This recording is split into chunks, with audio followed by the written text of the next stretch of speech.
वक्रतुण्ड महाकाय सूर्यकोटि समप्रभ निर्विघ्नं कुरु मे देव सर्वकार्येषु सर्वदा। गॉड ब्लेस यू बच्चे। ये श्लोक तुम गा रहे थे? कहाँ से सीखा ये सब तुमने? बाबा, ये दादा दादी ने सिखाया है। कहते हैं कि बड़ों के पाँव छूने से हमें भगवान का आशीर्वाद मिलता है। सच? घर में बुजुर्गों का होना ही भगवान के आशीर्वाद के समान ही है।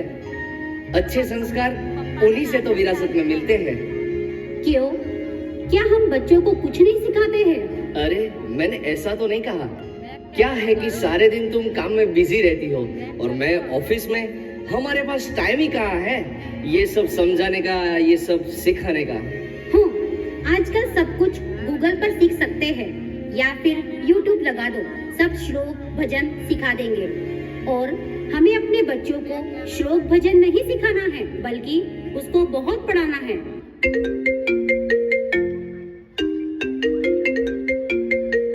Hello, yes, Dhruv here. Mr. Dhruv, congratulations. You are selected for this precious post. Okay. There are certain rules and regulations that I want to tell you. Yes, yes. You have to join this job as quick as possible. Okay. And secondly, only your wife and children are allowed to accompany with you. Yes, sir. The most important thing, you have to mail me your documents by today itself. Yeah, sure. Okay, bye. Yes, yes. Okay, bye. ओ ध्रुव, हमारा सपना सच होने जा रहा है। ये job करने से हमारी और हमारे बच्चे की जिंदगी संवर जाएगी। बाबा, एक खुशखबरी सुनाओ। कनाडा में मेरी बहुत अच्छी कंपनी में जॉब लग गई है। बहुत अच्छा बेटा। ईश्वर तेरी सब मनोकामना ऐसे ही पूरी करे। पता है बेटा, सुबह शाम जब पूजा करती थी तो ईश्वर से सिर्फ यही मांगती थी कि मेरे बच्चे की सारी इच्छाएं पूरी कर देना। और देखो, प्रभु ने मेरी सुन ली। भगवान तुझे हमेशा खुश रखे मेरे बच्चे। कोई भी दुख तेरे तक ना पहुँचे, नजर ना लगे मेरे बेटे को। थू थू थू। क्या तुम्हारी प्रार्थना से ही इन्हें ये मौका मिला है? इनकी तो कोई मेहनत ही नहीं है। पता है, कंपनी ने ये कहा गया है कि ध्रुव के साथ वाइफ और बच्चे ही आ सकते हैं और कोई नहीं। क्या बेटा, ये सच कह रही है? क्या हम तेरे साथ नहीं जाएंगे? बोल बेटा, बोल ना। पूरी जिंदगी तेरे को बड़े करने में, तेरी परवरिश करते करते निकल गई और अब हमें तेरे सहारे की जरूरत है।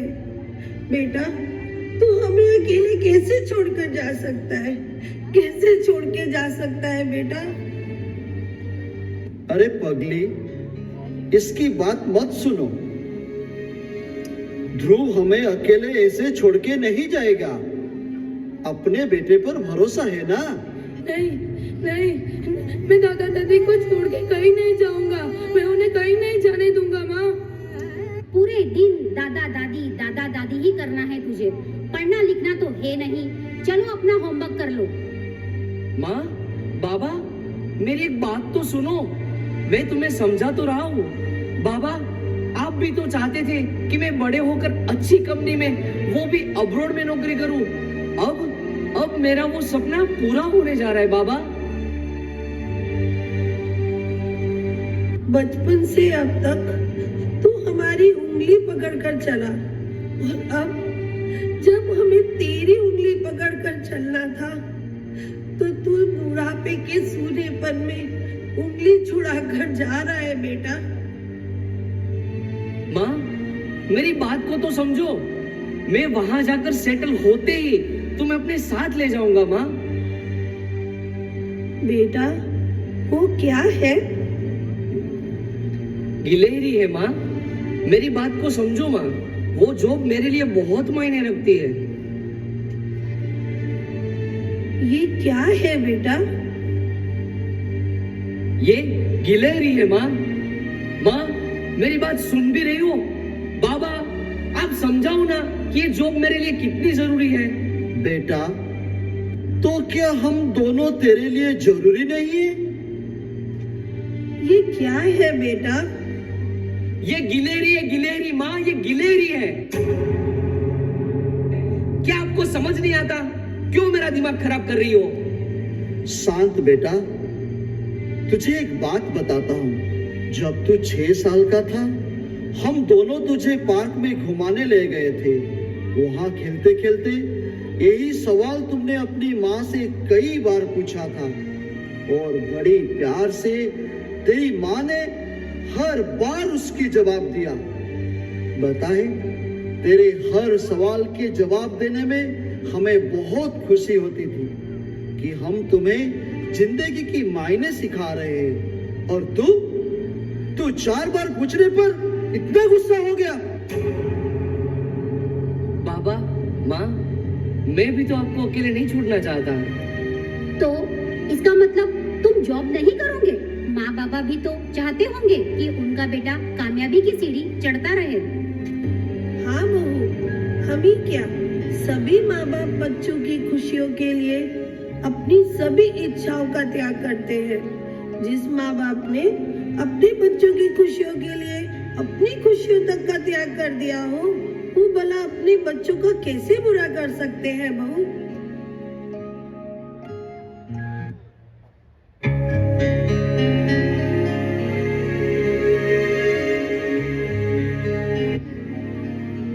सुनना, मैं ये बोल रहा था कि माँ बाबा को अकेले कैसे और कहाँ छोड़ो। सुनो, मैं एक वृद्धाश्रम जानती हूँ, आशियाना, बहुत अच्छा है। क्या कहा? मैं अपने माँ बाप को वृद्धाश्रम में छोड़ पर दूं? तुम कौन सा हमेशा के लिए छोड़ रहे हो? जब हम वहाँ सेटल हो जाएंगे तो उन्हें आश्रम से ले आएंगे। वैसे तुम सही कह रहे हो। ठीक है, मैं तैयारी करती हूँ। बेटा, बेटा, तेरा चेहरा देखे बिना तो मेरी सुबह ही नहीं होती बेटा। अरे ठीक है ना, ठीक है ना तू? वाह बेटा वाह। ध्रुव, तुमने देखा ना, तूने सिर्फ जाने की बात की और इसकी ये हालत हो गई। बेटा, तुझे पता है, जब तू छोटा था तू स्कूल से पिकनिक जाना चाहता था, खुशी था तू बेटा। अचानक तेरी माँ की तबीयत खराब हो गई। उसे डॉक्टर ने हॉस्पिटल में रहने के लिए कह दिया। वो नहीं गई। पता है क्यों? क्योंकि अगर वो हॉस्पिटल चली जाती तो तेरा पिकनिक जाना कैंसिल हो जाता बेटा। तू तो ये सब भूल गया बेटा। सुबह उठते ही तेरे माँ ही तेरे बारे में सोचता है कि मेरे बेटा टिफिन में क्या खाएगा, लंच में क्या खाएगा और डिनर में क्या। हर माँ बाप की यही इच्छा होती है कि उनके बच्चे उनकी बुढ़ापे की लाठी बने, लेकिन आगे बढ़ने की अंधी दौड़ में अपने मूलों को भूलते जा रहे हैं। अगर माँ बाप उन्हें पाल सकते हैं तो बुढ़ापे में हमें क्यों नहीं पाल सकते? खैर बेटा, तू हमारी चिंता ना कर, हम जैसे तैसे जी लेंगे। तू अपना सपना सच कर, हमारा आशीर्वाद हमेशा तेरे साथ रहेगा बेटा। माँ बाबा, मैं आशियाना देख कर आता हूँ। हाँ बेटा। सुनो जी, अब हम इसके बिना कैसे रहेंगे? आप बोलते ही ध्रुव का चेहरा आंखों के सामने आ जाता है। अरे, अब हम उसका चेहरा कैसे देख पाएंगे? अरे, तुम्हें क्या हुआ? तुम कुछ कह नहीं रहे। सिर्फ चुपचाप देख रहे हो? इतने कठोर कैसे हो गए? तुम्हें क्या लगता है सिर्फ माँ ही बच्चों को प्यार करती है? सिर्फ माँ ही बच्चे के लिए अपनी इच्छाएं त्याग करती है? ऐसा नहीं है। मैं भी ध्रुव से उतना ही प्यार करता हूँ जितना तुम करते हो। अगर माँ के चरण में स्वर्ग होता है तो बाप स्वर्ग का द्वार है। मैं भी उसके जाने से बहुत दुखी हूँ, पर रोकर उसको कमजोर नहीं कर सकता था। चलो, तुम्हारी दवाई का समय हो गया है। ट्विंकल, मैं आशियाना गया था, खाना पीना सब ठीक है। मैनेजर से बात करके आया हूँ, अच्छे से ध्यान रखेंगे। पर फिर भी ट्विंकल, मुझे कुछ ठीक नहीं लग रहा। अरे इतना मत सोचो, सब ठीक हो जाएगा। चलो उनके जाने की तैयारी करते हैं। ट्विंकल सुनो, ये लो कंबल माँ बाबा के सामान के साथ रख दो। थोड़ी सी ठंड होते ही वो बीमार हो जाते हैं। अरे छोटू, छोटू कहाँ गया? कहाँ गया वो कंबल लेके? छोटू, अरे ये काट क्यों दिया? बाबा, ये दादा दादी के लिए है और ये मैं अपने पास रख रहा हूँ। जब मैं बड़ा हो जाऊंगा और जब मैं आप दोनों को वृद्धाश्रम छोड़ने जाऊंगा, तब बाबा, तब मैं ये आप दोनों को दूंगा।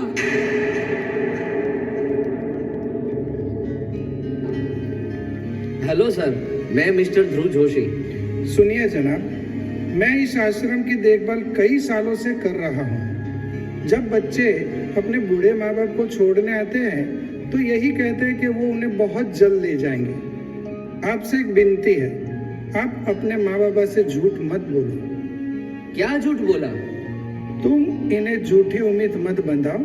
सच सच बता दो कि तुम अब इन्हें कभी लेने नहीं आओगे।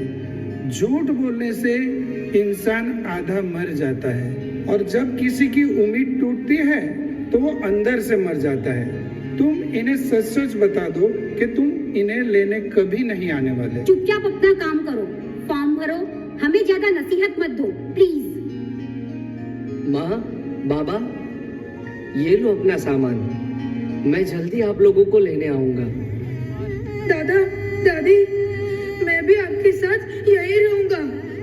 दादा दादी, मुझे कहीं नहीं जाना है। मैं आपको छोड़ के कहीं नहीं जाऊंगा। मैं नहीं जाऊंगा। चलो बेटा, चलो ना, देर हो रही है। नहीं नहीं, मैं नहीं जाऊंगा। मैं नहीं जाऊंगा इनको छोड़ के। चल बेटा, चल चल।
नमस्ते बहन जी।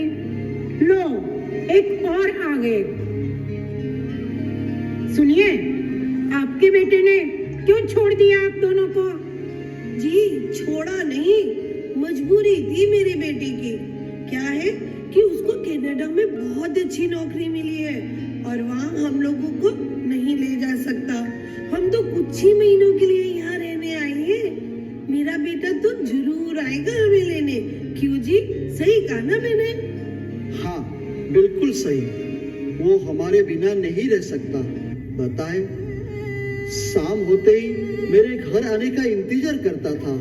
लाख कहने पर भी वो मेरे बिना खाना नहीं खाता था, और मैं भी शाम होते ही घर आने की जल्दी होता था कि मैं भी उसके साथ कुछ समय बिता सकूं। पर अब मैं क्या करूंगा? अरे, तुम तो कहते हो कि तुम्हारा दिल बहुत मजबूत है, पर अब क्या हो गया? चलो एक बार उसे फोन कर लेती हूँ। बेटा तू घर पहुंच गया? हाँ माँ, पहुंच गया। बेटा, टाइम पर खाना खा लेना। क्या है कि तुझे देर से खाने से एसिडिटी हो जाती है। और हाँ बेटा, तू हमें जल्दी लेने आना। बेटा, तू हमें जल्दी लेने आना। फोन मुझे देना। बस हो गई बातें। आज तो एक ही दिन हुआ है, आगे आगे देखो होता है क्या। तुम्हारा बेटा भी धीरे धीरे सब भूल जाएगा, जैसे मेरा बेटा मुझे भूल गया। मेरा बेटा भी मुझे बहुत प्यार करता था। सारा दिन माँ माँ कहकर मेरे आगे पीछे घूमता था, और देखो आज मैं इस आशियाने में आश्रय ले रही हूँ। समय का चक्र चलता रहता है। धीरे धीरे ध्रुव अपने काम में व्यस्त हो जाता है और अपने माँ बाप से बात नहीं कर पाता। सुनो जी, एक बार फिर से कोशिश करें, शायद इस बार वो फोन उठा ले। आज उससे बात हो जाए। क्यों करूं फोन? जब वो हमें भूल गया तो तू क्यों उससे दिन रात याद करती है? क्यों उसके लिए रोती रहती है? चलो हटो, मैं खुद ही फोन मिला देती हूँ। हे ईश्वर, आज बात करा दो बेटे से। हेलो माँ। हेलो बेटा, तू कैसा है? तू कब आ रहा है? तू हमें लेने कब आ रहा है बेटा? क्या माँ, कितनी बार बोला, बार बार फोन मत किया करो मुझे। मैं मीटिंग में हूँ, बाद में कॉल करता हूँ। हेलो हेलो हेलो ध्रुव। क्यों, हो गई बात तुम्हारे अच्छे बेटे से? मैं ना कहती थी कि समय बीतने दो, तुम्हें मालूम पड़ जाएगा कि बेटा तुम्हें कितना प्यार करता है। तुम तो चुप ही हो जाओ। मेरा बेटा कोई ना कोई तो मुसीबत में है, इसीलिए वो मुझसे बात नहीं कर पा रहा है। कोई ना कोई तो दिक्कत है उसके साथ। हे भगवान, उसकी रक्षा करना, उसके साथ हमेशा साथ रहना, वो किसी मुसीबत में ना हो भगवान। सुनिए जनाब, ये लो, आपके बेटे ने आप लोगों के लिए मनी ऑर्डर भेजा है। रुपया भेजा है? चलो, उससे ये तो याद रहा कि हम यहाँ जिंदा हैं। क्यों भेजा उसने रुपया? उसको बता दो कि हमें रुपया नहीं बेटा, हमें तेरा सहारा चाहिए बेटा। थोड़ा सा समय हमारे साथ बैठकर कुछ अपनी और कुछ हमारी सुने। बेटा, जब तू छोटा था तो तू हमारा हाथ थाम कर चला, और अब जिंदगी के इस सफर में जब हमने तेरा हाथ पकड़कर चलना था तो तू हमारा हाथ छोड़कर चला गया। क्यों बेटा, क्यों? तूने ऐसा क्यों किया बेटा? तेरी परवरिश में हमसे क्या कमी रह गई थी बेटा?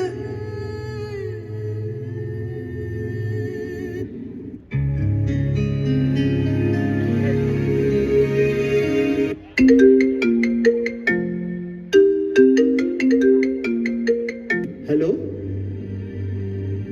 हाँ जी, मैं ध्रुव का बाबा बोल रहा हूँ। क्या कहा?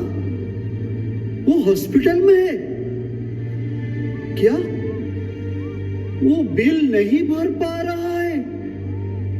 पर उसकी तो बहुत अच्छा नौकरी थी।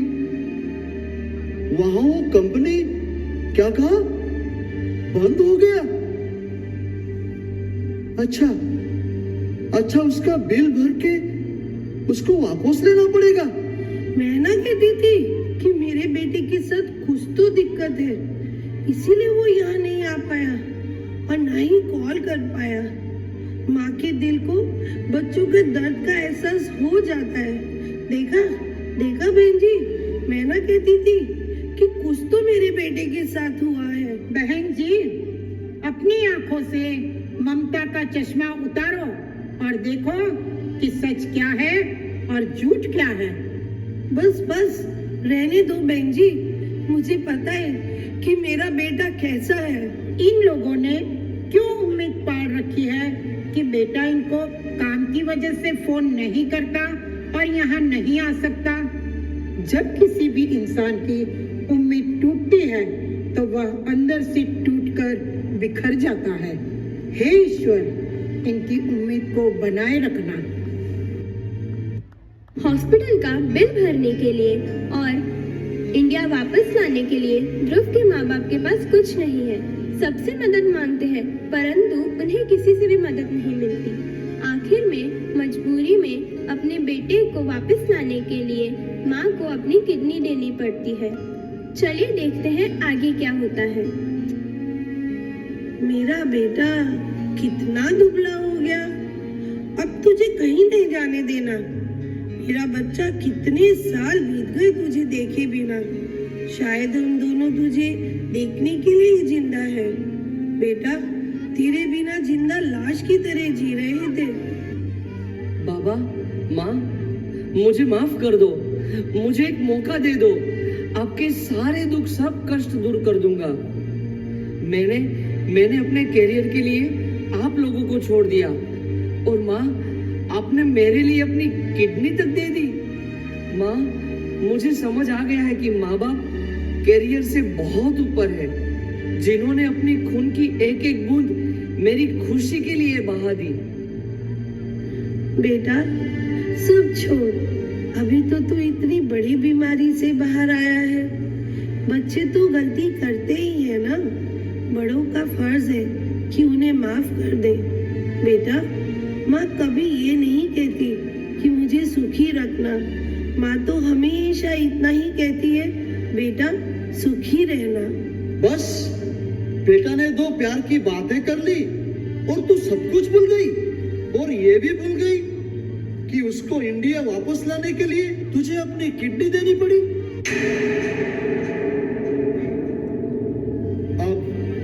अब मैं इन नौजवानों से पूछना चाहता हूँ, बड़े होते माँ बाप बोझ क्यों लगने लगते हैं, जबकि बच्चे के लिए बाप के सीने में दिल धड़कता है और माँ के सीने में आकाश। बाबा प्यार देना जानता है और माँ अपनी जान। बाबा बच्चे के खातिर कुछ भी खरीद सकते हैं और माँ अपनी खून का एक एक कतरा बहा सकती है। बाबा बच्चे के लिए भगवान के आगे पीछ जाते हैं और माँ और थोड़ी और आगे बढ़कर भगवान से लड़ पड़ती है। पहले कभी आपने वृद्धाश्रम का नाम सुना था, पर अब शहर के हर मोड़ पर वृद्धाश्रम दिख जाते हैं, जिसमें कितने उदास चेहरों के साथ छोटी मुस्कान लिए बूढ़े लोग रहते हैं। बच्चे क्यों भूल जाते हैं कि वो नहीं, तुम उनके घर में रहते हो। कितने नाशुक्रे होते हैं वो बच्चे जो अपने घर के भगवान को वृद्धाश्रम में छोड़ आते हैं। सुना था मैंने कि भगवान हर जगह हर किसी के पास नहीं पहुंच पाते, इसीलिए उन्होंने माँ बाप बनाए और उन्हीं को हम अपने से दूर कर देते हैं। मैं अपने देश के नौजवानों से पूछना चाहती हूँ, अगर ये माँ बाप नहीं होते तो तुम्हारा अस्तित्व ही क्या होता? बताओ, जो हाथ तुम्हारी उंगली पकड़कर चलना सिखाते हैं, बड़े होकर तुम उन्हीं का हाथ छोड़ देते हो। अब मैं उन नौजवानों को एक नसीहत देता हूं, संघर्ष पिता से सीखे, संस्कार सीखे माँ से, बाकी सब तो दुनिया सिखा देता है। जिंदगी में दो लोगों का ख्याल रखना बहुत जरूरी है। एक पिता जिसने तुम्हारी जीत के लिए सब कुछ हारा हो, और माँ जिसको तुमने हर दुख में पुकारा हो। माँ बिना पूरा घर बिखर जाता है, माँ बिना पूरा घर बिखर जाता है, और पिता के बिना तो पूरी दुनिया ही बिखर जाती है।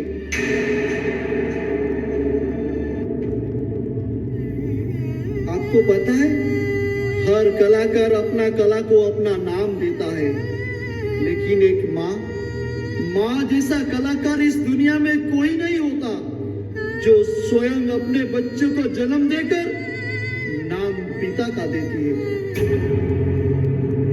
आप सबसे मैं एक बहुत जरूरी बात करना चाहता हूं। माँ बाप के पास बैठ के दो फायदा है। एक, आप कभी बड़े नहीं होते। दूसरा, माँ बाप कभी बूढ़े नहीं होते। हमें माफ कर दो, हमारी आंखें खुल गई है। माँ, मैं भूल गई थी कि मैं भी एक बेटे की माँ हूँ। मैं जैसा करूँगी मुझे भी वही मिलेगा। बाग को जन्म देने वाला बागबान, परिवार को जन्म देने वाला पिता, दोनों ही अपने खून पसीने से अपने पौधों को सींचते हैं। ना सिर्फ अपने पेड़ से,